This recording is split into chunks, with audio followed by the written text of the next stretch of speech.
here. Social media is currently going through its own revolution as of late. Um, just over 10 days ago, Elon Musk announced that Twitter was putting a limit on the amount of posts that you can read each day. And um, as of right now, it seems to have been lifted, or at least the limit has been raised to a much higher number. But as you can imagine, when it first came out, this caused quite a stir, and a lot of people weren't happy with it because it basically broke the entire website. Um, Essentially, you would just log in and you try to read a few tweets, and you would just hit the rate limit. Now, I've heard some people they were able to keep scrolling down as they were reading, but that's not actually how the rate limit works. It actually works by retrieving new tweets. So if you were constantly refreshing the page or clicking around on different trends, for example, that is what would cause you to hit the rate limit. And it really doesn't take very much in order to hit it. Now, Elon Musk says that it's meant to address the vast levels of data scraping and system manipulation on his website. Um, Now, is that really true?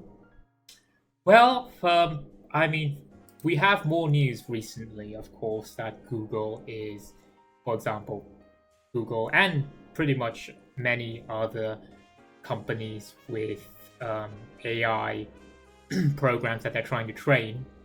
They are trying to train their own chatbot, Google and others. So Google has their Bard, which is essentially their own ChatGPT. And I'm not going to read through this whole article, but if you go over here to their privacy policy, you'll see that Google has recently said that in some circumstances, Google also collects information about you from publicly accessible sources.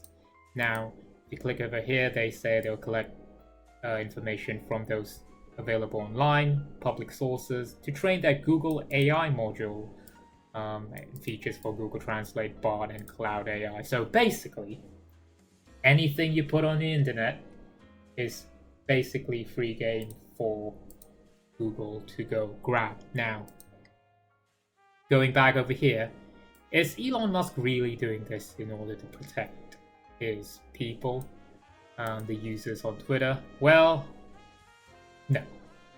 I mean, I think most people would think that's not the case. At least not out of the goodness of his heart. So if we're all being really cynical and we all ask ourselves the question, why is he really doing this? Well, it's because he's a shrewd businessman and he realizes that data is very valuable, and Twitter is basically a treasure trove of information and data. People are posting tweets every day, pictures every day, and that is basically a huge pot of information ready to be used to be trained. And so obviously he looked at that and go, well, why are we just giving all this away for free? Why don't we charge people for it? And that's exactly what he's doing. So if we're being incredibly cynical, I don't think he's doing it, in order to protect users. Because after all, if people want to scrape Twitter, they're going to scrape Twitter anyway. And this is not going to stop them. It's just going to make it more expensive. But if people want to do it, and certainly if Google wants to do it, Google has the money to do it. So it's not going to stop Google. It's not going to stop Facebook. It's not going to stop anyone else. But this has brought me to a separate point. And that is, currently we have several alternative websites. So when this whole uproar came about, people have been thinking of moving to other places. And, that's fair game. I think that we are currently in a new revolution of social media. Back then we had MySpace and, I don't know, MSN or something. Blogspot, but none of those are websites we use anymore. It's basically condensed into just Twitter, Facebook, and maybe Instagram, which is technically owned by Facebook. But with this new thing, I think that's kind of a good thing in a sense because it brings more competition. We have Mastodon right here, a different website, and I've not personally created an account on Mastodon yet, but it is an interesting place where, unlike Twitter, which is all centralized, Mastodon is a distributed system. If we can go click on a social, I guess that just takes us back here.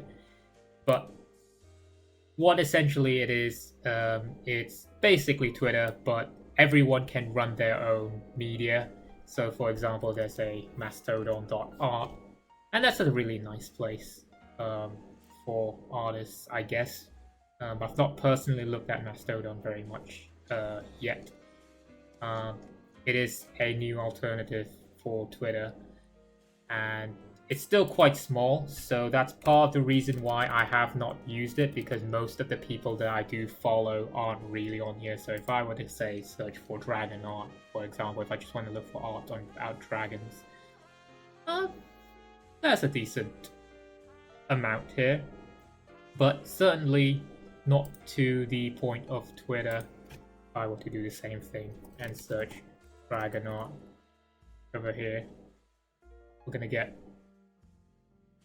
we're gonna get far more results than far and Dragon Ball for some reason. And so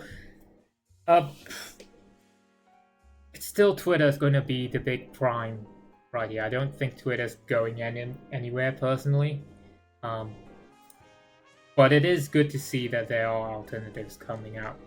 I might check out Mastodon in the future. There's another one called Bluesky.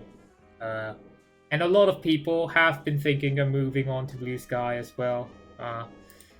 Just a quick check in case you're wondering if you want to move to Bluesky. And that is, Bluesky is owned by Jack Dorsey. It seems a lot of people forget that Bluesky is started by Jack Dorsey, who started Twitter. And I just kind of want to remind people that I don't, Jack Dorsey is kind of the person who is happy that Elon joined Twitter, and he's also the guy who sort of, he said, he trusts Elon as the singular solution on Twitter. So yeah, there's that. So make of it what you will. I'm not going to say don't use Bluesky.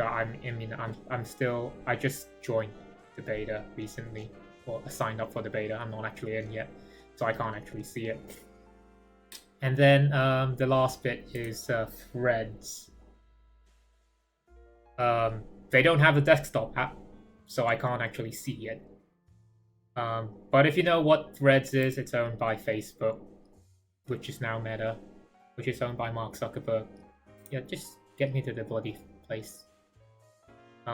So whilst I can't actually see Threads because I don't have the app, we can at least see some of these screenshots. It just, I don't know, it just looks like Instagram. Look at the reviews. Let's just, if we just take a look at some of these reviews, rating reviews are very, that's not what I want. But if we just take a look at some of these reviews, friends, otherwise it's just useless. It's Twitter copy, not for me. You are better when I block someone, they're muted rather than having stuff. I've had to remove a lot of people and companies I don't want on my timeline. So I've not actually used Threads, but from what I've read, they do not have a chronological order on their timeline. So that is a very big con in my opinion, because I'm not someone who likes algorithms. I have enough to deal. We all have enough to deal with AI algorithms anyway. That's the biggest, worst algorithm out there. And so, see, there's no way to have your timeline show Threads from people who you are following. You see, they don't have a chronological order. It's basically Instagram except it's text. and Instagram is now TikTok. I don't like Threads, and I don't like Meta, and I don't like Marks. Yeah. So if you were to ask me which of the 3 or 4 places that are going to survive in this era of social media competition, I think it's going to be between Twitter, Mastodon, and bluesky. Just my opinion. I guess Threads will probably be in there as well. I'm slightly biased because I don't like Meta, Facebook in general. So yeah. Anyway, leave the comments below. Tell me what you think. Are you going to be on Twitter? Are you going to be in Mastodon? Are you going to be on bluesky? Or are you going to join Threads? So yeah. Anyway, thanks everyone. Take care, guys.